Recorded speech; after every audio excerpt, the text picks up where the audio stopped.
I did tell you it's going to be a beautiful conversation, wasn't it? Well, if we talk about India's art, if we talk about singing, we talk about music, we talk about dancing, it all boils or amalgamates into an art form which we can easily call Indian cinema. The next topic or the next conversation that we have is around Indian cinema. It is titled as History, Myth, and Making Movies. We have with us the very celebrated Ashutosh Gowariker, acclaimed filmmaker who made his directorial debut with a film in the mystery genre, Pehla Nasha. Followed it up with Bazi, Lagan, Swadesh, Jodha Akbar, What's Your Rashi, Khele Hum Ji Jaan Se, Everest, Mohenjo-daro, and Panipat, just to name a few. Ashutosh has always been inclined to creating a discussion on social issues through each of his films. Winner of several international and national awards, including a nomination for an Oscar for Lagan. Ashutosh is also a member of the Directors Branch in the Academy in Los Angeles. In conversation with her, we have Ms. Kaveree Bamzai, who is an independent journalist and an author of No Regret, The Guilt-Free Women's Guide to a Good Life. Another interesting conversation coming your way.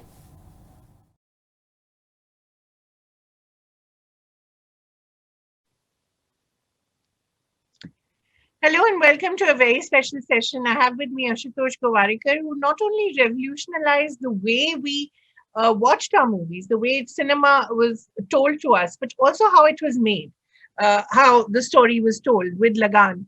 And it's 20 years of Lagan this year. In fact, I think it was released in June, if I'm not mistaken.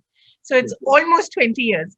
Welcome, Ashutosh. And I want to just go back a little to celebrating Lagan because I think it's been a while since we look back and really how marvelous that film was, not just in how it was made, because I think it was one of those films that was made with call sheets and assistant directors and very methodical, but also in terms of the sheer audacity of the story.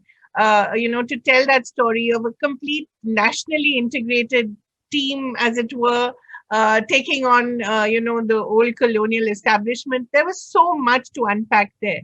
So when you look back, are you amazed that you ever took that challenge upon yourself? Yeah, amazed and overwhelmed actually. Hmm. At that time when I was actually writing the film and making the film, I was basically trying to tell a story which I wanted, I believed in. Right. And I was doing it with my convictions of how I was hoping that audiences will see it. But never did I imagine that it'll have so much of admiration and so much of appreciation that even today, we're 20 years down and it's still, audiences are liking it. Kids at that time who saw the movie have now grown up and they are introducing the film to their children. So it's a film that has really, it's timeless in a very different way, though it's set in 1893, but timeless in a manner of speaking that it connects because of all the multiple themes that are flowing through the film, and it's such a implausible plot, but at the same time it's so realistic that you get the feeling that yes, maybe this actually happened.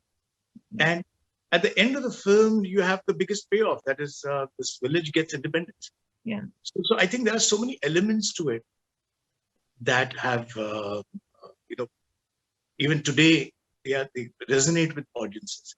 And I think that each and every crew member, actor, everyone contributed immensely to that film. And there was some kind of a different, unison. It never happens frequently.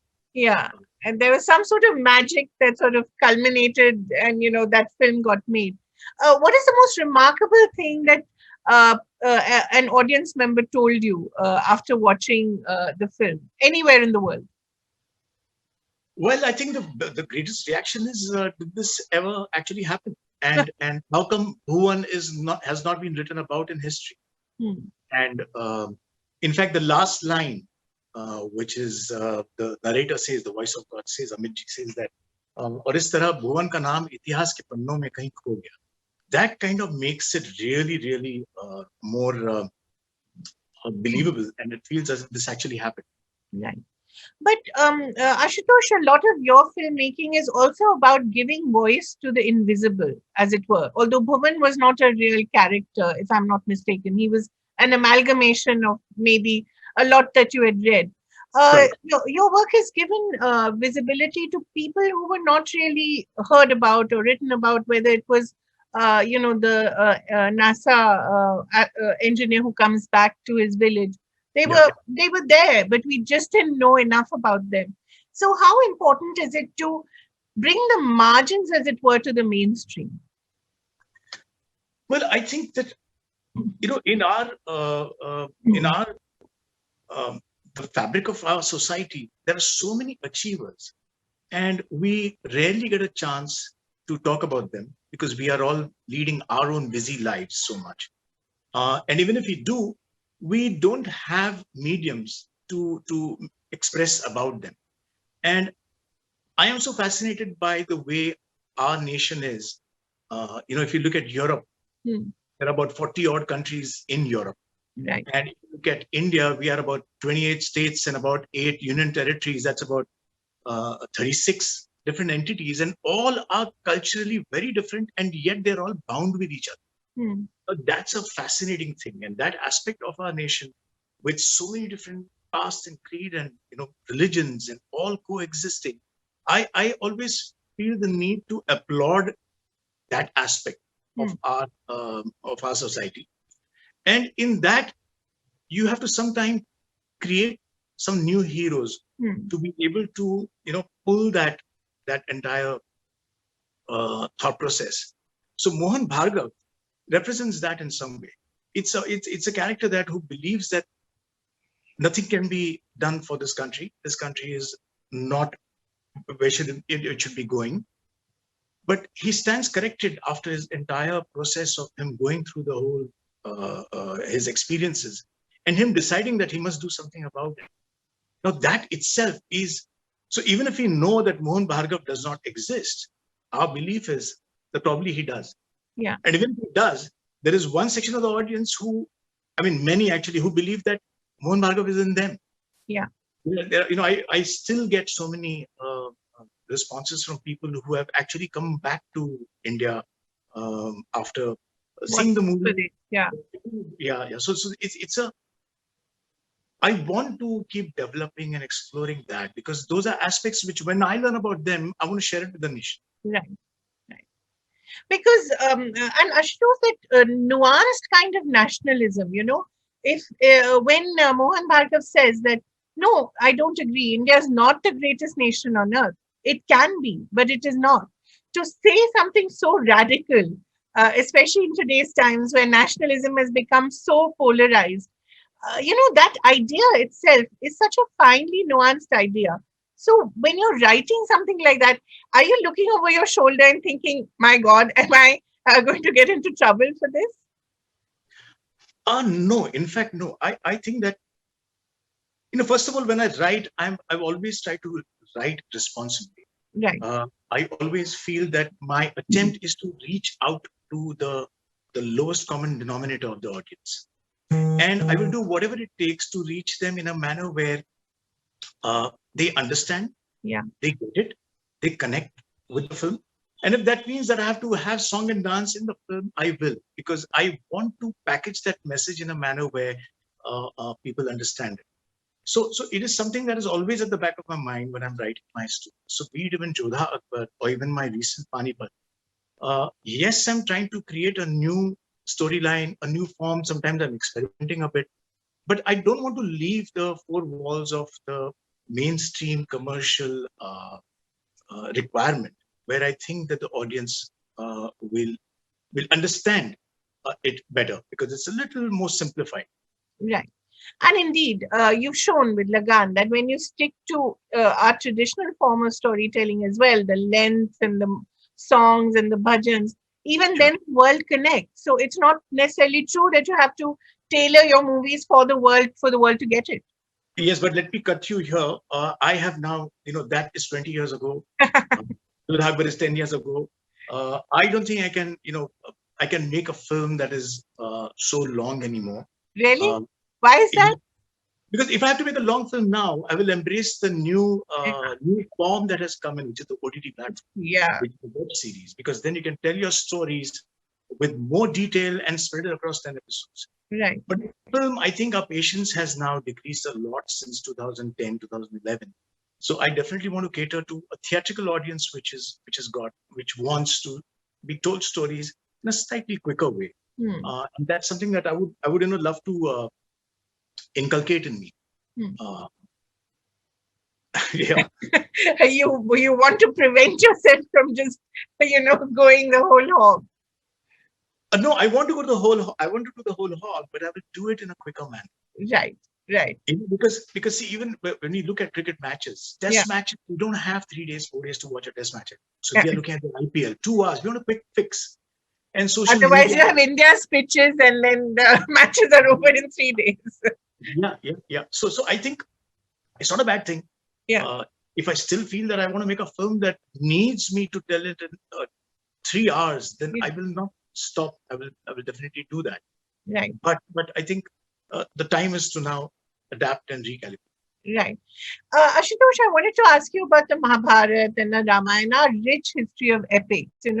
I've always wondered why someone like you, who is just positioned so well to tell those stories and to tell the stories of the marginal characters in those, maybe people like Karna or, say Hiranyakashyap or Ashwatthama. I mean, these are fascinating characters. Not enough has been said about them. Would you look at something like this in the new kind of storytelling that is possible? I think yes, but honestly, I think that cinema is probably one of the best mediums to create myths. And though most of our myth building happens through our childhood, stories being told by our grandmother, by your mother, and you grow up with all these great epics. But the fact is that in our cinema, we are constantly drawing from the epics and creating our characters. So all our heroes, that's right, and our characters are all an extension of that myth building. In cinema, our hero is supposed to be compassionate, humanistic. He's supposed to be the good guy. He's supposed to eradicate all evil. So what happens is, you have gods, you have heroes, and then you have characters. So I think that, somebody like Mr. Bachchan or Mr. Rajnikant or Mr. Chiranjeevi, Mr. Mohanlal, these are all, they are demigods in a way, because they're already myths as actors. Right. And the characters that they have played have gone on to become great. I don't want to do any self-referencing, but I would say Gabbar Singh, for example, is a myth, is a new myth. Yeah. Mohan Bhargav or Bhuvan also is a new myth. Right. So I think somewhere I'm enjoying that aspect. If I have to create actually the epic on screen, then I will definitely need to devote at least 3 to 5 years of my life to tell that story. And I think at this point in time, I have too many stories to be told on screen. I'm exploring the web series platform. So I have much to do before I can, touch our real epics. Good. So you're going to give us a headline. What are you working on right now for the web space? Well, the most cliched answer I must give you that I cannot reveal anything now. but I must tell you that I've been fascinated with this new platform. Right. Quite simply because I think whatever you write, and it cannot be for the cinema, it can either go to television. Earlier, that was a stance all filmmakers and writers had. But today there's an alternative. What doesn't go on cinema can't be told as a television series, can now definitely go on a web series, because that's the duration that story needs. So it's an art form that cannot be taken for granted. It's a very difficult art form. It's people, if they're going to binge watch, then your dramatic curve for every story needs to be really sharp and fine. Right. And that's something that I want to, of course, I'm honing my skills on that. I think soon I'll be able to announce something on that front. In terms of film, I've produced a film called Tulsidas Jr. Yeah. About a 13-year-old boy who avenges the defeat of his father in a game of snooker. Wonderful. and that's due for release. I'm developing a script. I've already finished the script. It's being directed by Glenn and Ankush. It's called Karram Kurram, which is about the Lijjat Papad story. Right. So these are the two: one on release, one on pre-production. That is what I'm doing. And life is good. The pandemic has, given us enough time to sit back, look back at life, look back at all our options, and revisit, reinvent. So those are the positive sides of the pandemic that I'm taking. Ashutosh, I wanted to go back to the idea of this republic of outrage that we live in, Especially, I remember when you made Jodha Akbar, there was such an outcry from a particular organization that Jodha had not been portrayed well or not exactly. And we all know that Jodha's existence itself is a big question mark. But how do you as a filmmaker deal with these constituencies which are out there, which are constantly in a way harassing filmmakers, harassing the whole art form?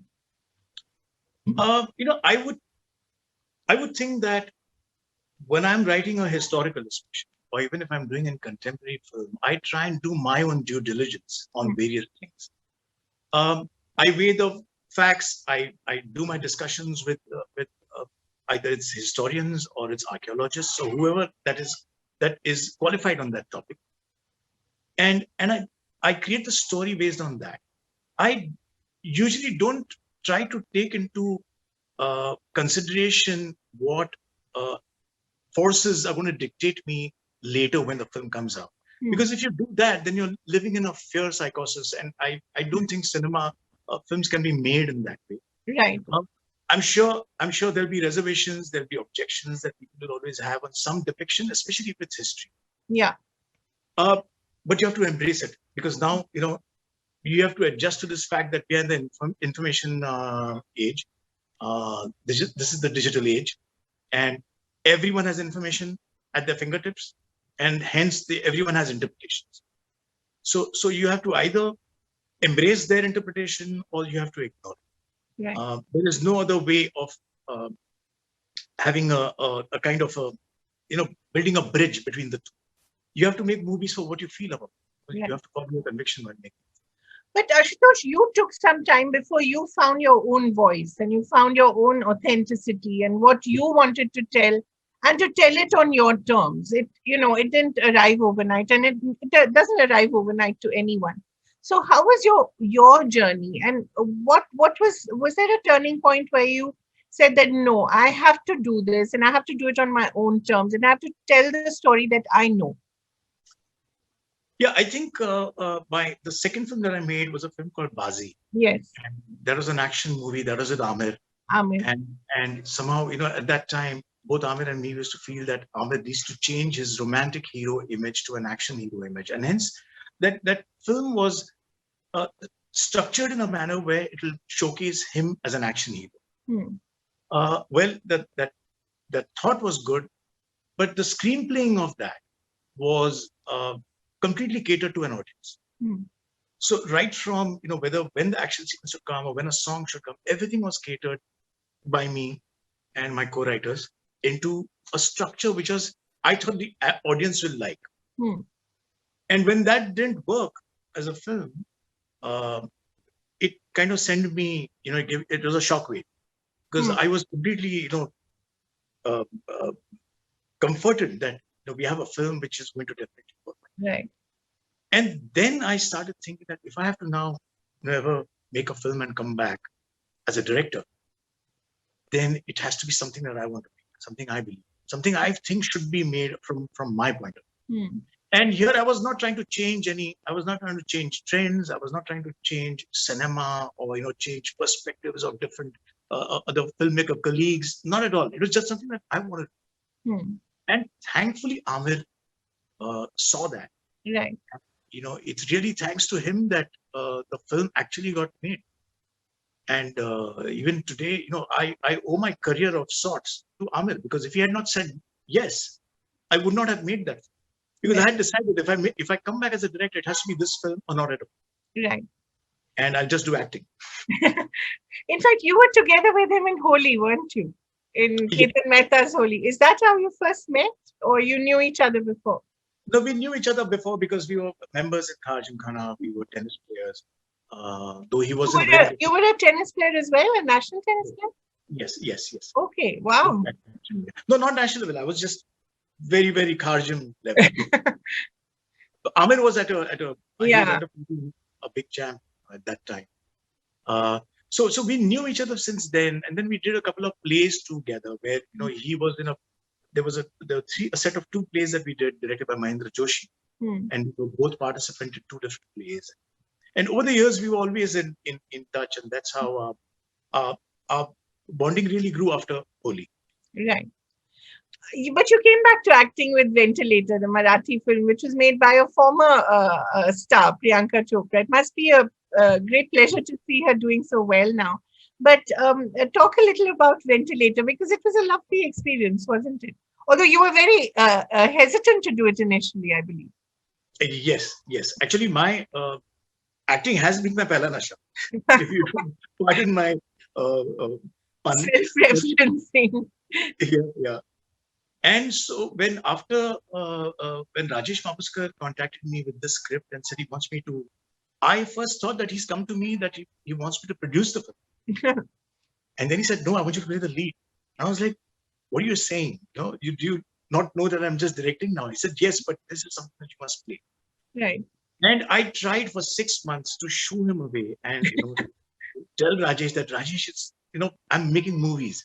Yeah. But he stayed on. And finally, when he met me again, I realized the passion that he had, and I realized why he was trying to, have me on the film. Because I was not a big Marathi star or a big Marathi draw that, if he has me, the film's going to do crores of. So I realized that there was some earnestness in him.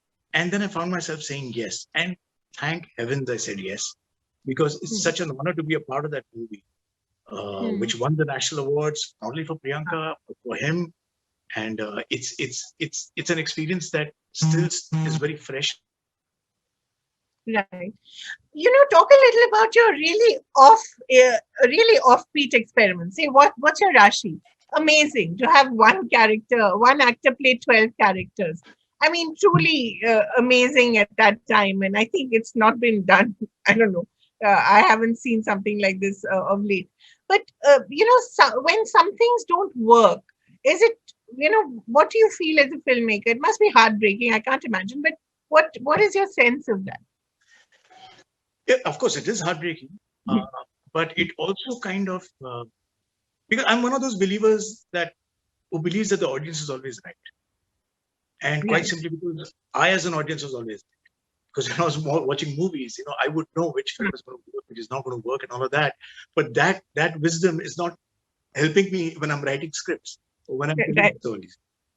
But still, it just takes me back to the drawing board to see what went wrong. What are the mistakes I've made? How can I correct that for the next one? Maybe I'll make newer mistakes in the next. But these films are so tough to, create as stories. Like, for example, in What's Your Rashi, which is based on Kimball Raven's book by Sri Madhuraiji. Yeah. It's quite an expansive novel, which is a great read. Now to kind of narrow it down and bring it down to for its cinematic length is something that was a huge one. And in every girl's character, there was a lot of women empowerment themes that were attached, which attracted to me in the first place. And Priyanka is someone who is so immensely talented that I couldn't think of anyone but her to play these 12 parts. And she did it beautifully without any, without any external help, like, prosthetics or none of that. It was just by body language and behavior and voice and dialogue. So both she and Harman were a great fit for that film. And these are all films that really become close to your heart quite simply because they did not work. And they're like the weaker children, in the family. You tend to be even Kele Hum Ji Jaan Se. I think it was such a wonderful idea and a wonderful subject, again based on a book and a really well written book. again, that whole experience, what was that like? And again, it didn't unfortunately do very well. Yeah, that was also an eye opener for me for to witness what Surya Sen, Yeah. who was the freedom teacher who actually Right. led children on a freedom movement, the Chittagong Uprising. Yeah. It was written by Manini Chatterjee and is a wonderful account of called Do and Die. And I often felt that, here we are celebrating so many of our freedom fighters who are in the north, in the south, in central India. We are not interested in what happens to the box office of this film, but let's go on this journey. Let's make this film and see where it goes. And so that's the attempt. I like to really appreciate all my different crew members and all my actors who have really been there, believed in me, and done all these lovely life-changing films. Right. I think Jodha Akbar is one such movie. I mean, when it came out, it was just so magnificent in its scale and its ambition. When you look back at it, are you sometimes wondrous at what you pulled off? I'm wondrous about every film that I make when I look back, because You've created entire cities. yes, that was quite a mammoth task that we managed to pull off. I must right now. It might sound like a lifetime achievement award that I'm being given. Because I want to thank Sunita. I mean, she's my producer on all my films, and a lot of the clever producing is thanks to her. But she has it in her genes, right? You must talk about that. Indirectly, yes. But what she would do is, if the cost of a film is going to touch 100 crores, she has her own ways and ways of cajoling me into trying to bring down figures and fit it into 50 crores, 60 crores, or whatever that bring it down to probably 50%, 70% of what the expected budget of films. And in case of Jodha Akbar, that the brilliance of that story was by Haider Ali, who was my co-actor for many years on Circus, and he was the one who came with this idea, and which was something that I was fascinated by. The whole theme of religious tolerance between these two, Jodha and Akbar, was something that I got attracted to. And the film is unimaginable without, say, Ronnie Screwvala saying yes to it, or Aishwarya and Hrithik consenting to do it, because you need solid people to back all of this. And sure, the director comes with the vision, and the director is the captain of the ship and all of that. But these are all myths. The director is nothing without it. That's unless he has the right team, the director, captain of the ship, can't achieve nothing. So for me, even Jodha Akbar is a film that is, for me, luxuriously beautiful. And now when I look at it, right. So I think that, and often one thinks that can these films have sequels? And I just get tired with the very thought of that. I would rather use all my energies to make a new one than go into a sequel on a previous one. Right. Also, Ashutosh, it may just be called Love Jihad now. You have to be careful about these things. But I think you take politics as it comes. You don't really, as you said, you don't really think about it consciously. No, I do think about it, but I'm not too participant with it because I'm not knowledgeable about it. I don't have the knowledge of the various track records of the past of what happened when. So for me to have a very strong comment on it sometimes becomes difficult. But if there is something that is something new in nature, and it's about a straight case of injustice, then I would talk about it. Right. Because it's not connected to previous histories. Right. And for me, my biggest voice is cinema. So if I have to translate my feelings instead of wording them, which I'm not very good at, I would rather turn it into images. Right. Put my thoughts out in movie, in a film. And for me, even in cinema, I'm not someone who likes to raise questions. I would like to give answers. They might be wrong answers, but they're my answers to an existing problem. So, is there one thing that the pandemic taught you about yourself and your storytelling that you want to share with the world? Well, I think the pandemic, like most of us feel, has been the most unbelievable phase of our lives. It really shook me up at first. For some time, there was also fear that where is exactly this going to head, and how we as people need to basically obey instructions. That became at one point a prime concern. Why are we just not obeying the rules? If there is a lockdown, why are we not obeying the lockdown? So those kind of things were on the top of my head during the pandemic. That, as we have become, I think we have become very impatient. We have become very, we always were having a chalta hai attitude, but it got a little more enhanced. And I don't think that's going to change. But definitely cinema is going to change because of this last 1 year that has happened to us. Right. Right now the movies that are coming out are all films which were either unfinished or they were, on completion. And that's the lot that is coming out. But let me tell you, most filmmakers, most writers have undergone some kind of catharsis in them because of the pandemic. And those stories are being written now. And probably we'll see them in the years to come. So it's going to be a very different cinema ahead after 2-3 years. How different do you think? Will it be different in its scale? Will it be different in its sensibility? How exactly will it be different? Not in scale. I think it will be different by way of interpersonal relationships. Right. It will be different by way of just humanitarian things. Stories about compassion. The world of the so-called edginess right now is something that probably will take a backseat soon, because we have enjoyed that phase. For the last 5 years, we've enjoyed the edgy world where suddenly, all of us, we had this sudden freedom in our hand to use language as we want, to use relationships as we felt, and to depict stuff which necessarily was an ill of society, but that ill of society need not have come on screen.